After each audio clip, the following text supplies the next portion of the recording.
May 4th, 2023 Daily Bread.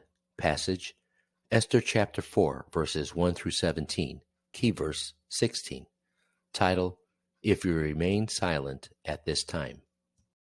When Mordecai learned of all that had been done, he tore his clothes, put on sackcloth and ashes, and went out into the city, wailing loudly and bitterly. But he went only as far as the king's gate, because no one clothed in sackcloth was allowed to enter. In every province to which the edict and the order of the king came, there was great mourning among the Jews, with fasting, weeping, and wailing. Many lay in sackcloth and ashes. When Esther's eunuchs and female attendants came and told her about Mordecai, she was in great distress.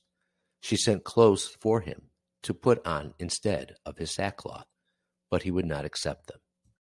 Then Esther summoned Hatach, one of the king's eunuchs assigned to attend her, and ordered him to find out what was troubling Mordecai and why. So Hatach went out to Mordecai in the open square of the city in front of the king's gate.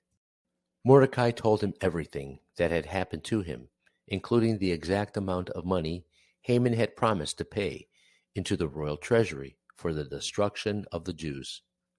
He also gave him a copy of the text of the edict for their annihilation, which had been published in Susa, to show to Esther and explain to her, and he told him to instruct her to go into the king's presence to beg for mercy and plead with him for her people. Hatach went back and reported to Esther what Mordecai had said. Then she instructed him to say to Mordecai, "All the king's officials and the people of the royal provinces know that for any man or woman who approaches the king in the inner court without being summoned, the king has but one law, that they be put to death, unless the king extends the gold scepter to them and spares their lives. But 30 days have passed since I was called to go to the king." When Esther's words were reported to Mordecai, he sent back this answer, "Do not think that because you are in the king's house, you alone of all Jews will escape. For if you remain silent at this time, relief and deliverance for the Jews will arise from another place, but you and your father's family will perish. And who knows but that you have come to your royal position for such a time as this?" Then Esther sent this reply to Mordecai, "Go gather together all the Jews who are in Susa, and fast for me.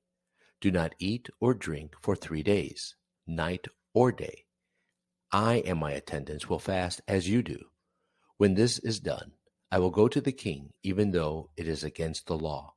And if I perish, I perish." So Mordecai went away and carried out all of Esther's instructions. Daily Bread Message. When Mordecai learned about the edict, he tore his clothes, put on sackcloth and ashes, and went into the city wailing loudly along with other Jews from all other provinces doing the same. The Jews took such actions to appeal to the Lord in times of severe threat. Mordecai also persuaded Esther to go to the king and plead for her people. Esther was initially reluctant.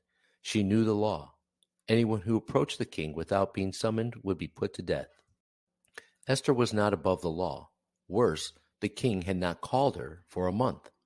Esther's fear was reasonable. However, Mordecai challenged her with confidence that the Jews would be delivered regardless of her choice. God is in control, and he will make it happen. But as one in the right royal palace at the right time, Esther had a calling to carry out this mission and was responsible for her response to God's call.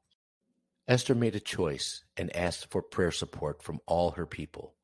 She recognized her life as part of God's history, even at the point of death. What is the Lord calling you to do now?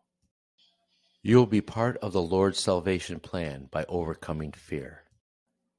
Prayer. Father, thank you for including me in your plan of deliverance. Help me to have the courage to answer your calling.